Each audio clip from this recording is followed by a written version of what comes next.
I'm no longer available for letting resentment decide my future. Your parents failed you. If this sentence stings or feels sharp, I want you to stay with me for a minute. Your parents failed you. This video isn't here to blame your parents, and it's not here to rush you into forgiveness. It's here to give you something back. Choice. For many people, this realization doesn't arrive all at once. It comes in waves, over years, and at different unexpected moments in life, especially if you didn't have safe parents or consistent ones, or if you had to grow up far too early. And if that's you, you're not broken, but you have adapted.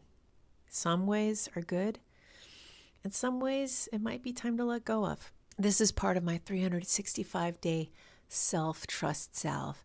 If we have met before, my name is Jacqueline. I'm the founder of 8 and 88, where I coach people and guide them to learn how to reconnect with their true north. And today's truth is this: I'm no longer available for letting resentment decide my future.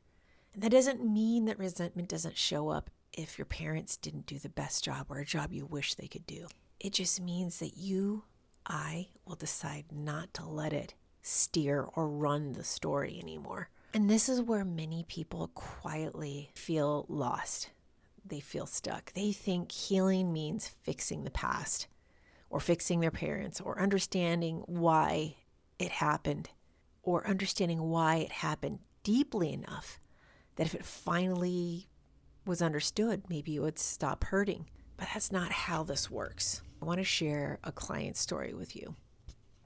I once had a client who grew up in a divorced home, which is kind of common in multiple siblings, but her mother had a very difficult time adapting after the divorce, and she became overwhelmed. She was under-resourced, and she turned to alcohol and prescription drugs, over-medicating to cope. So to survive, my client became the parent. She became the adult and parented her mother. She was the one who stabilized her siblings, and she learned at an early age that love meant responsibility and that safety came from staying alert. And as an adult, she became an exceptional leader, an organizational leader, a gifted facilitator who instinctively looked out and looked after everyone else.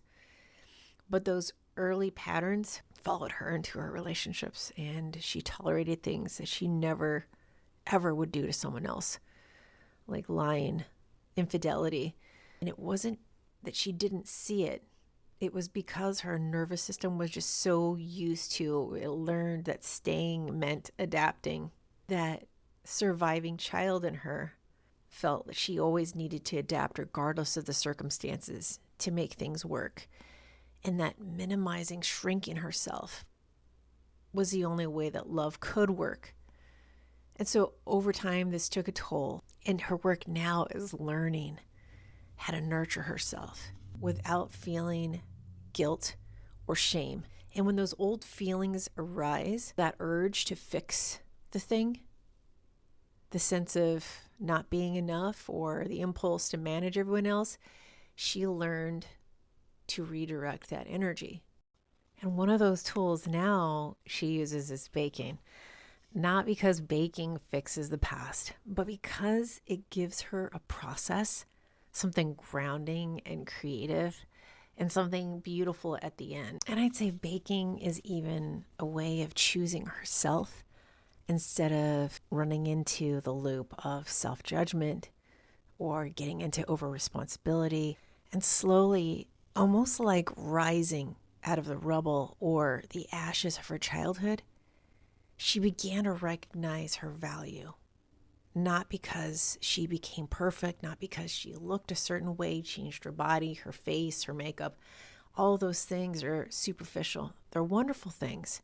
But it's because she finally saw herself as worthy of that love. And she started changing by giving herself that love.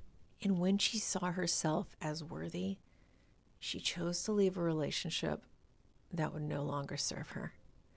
And I'm actually deeply proud of her for that. It's just realizing her worth. It took a lot of time. It took a lot of investment in herself, patience and grace with herself. But yes, she decided that she deserved someone who can stand with her in places where she's still growing. And isn't that the reality? Because any healthy partner is growing too. So here's a gentle truth. One of the hardest lessons in self-trust is we're not responsible for fixing the people who raised us. Our parents were adults long before we were even born. And take that in. They were adults before you were born. And some people reject intervention. They don't want to change. Maybe they're too afraid of change. It isn't our work to do. As a matter of fact, one of the deepest forms of self-trust is learning to love without attachment to others' outcomes. We can love them. We can grieve when they're doing things that aren't good for them or others, but we can stop carrying what was never ours. So here are 3 simple ways you can begin loving yourself the way your parents couldn't. You don't have to do all of them. 1, look at yourself in the mirror. Smile gently and say, "Hello, I love you. You're precious. You're safe. I'm here. And I won't abandon you." 2, like you might do with a child that you cherish, take yourself outside, even for 5 minutes, or maybe 10 minutes, 5 minutes one way and 5 minutes back on a walk. Notice the world the way a child would. Let the fresh air, the movement, sun or rain, let your nervous system remember this kind of safety, kind of like how you felt expansive on the playground or in the park as a child. Number 3, you can prepare or choose one nourishing meal just for you. Something that feels grounding and wholesome, nourishing and nurturing. Something that says and feels like I matter to me. I love me. Find that meal for yourself and enjoy it. And you don't have to do all 3. Even 1 is good enough. A step in the right direction. And this is how self-trust is built. Loving yourself, seeing yourself, hearing yourself, being present for yourself. 1% more than yesterday. Becoming the parent you always needed isn't about giant, grandiose gestures. It's about choosing yourself, one honest moment at a time.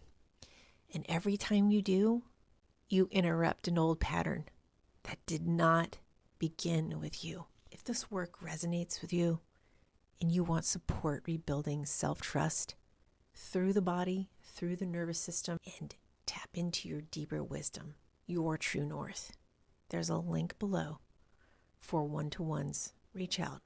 We'll take it gently at your pace and with great care. And remember, your body is your one lifelong companion. Smile as you look after it.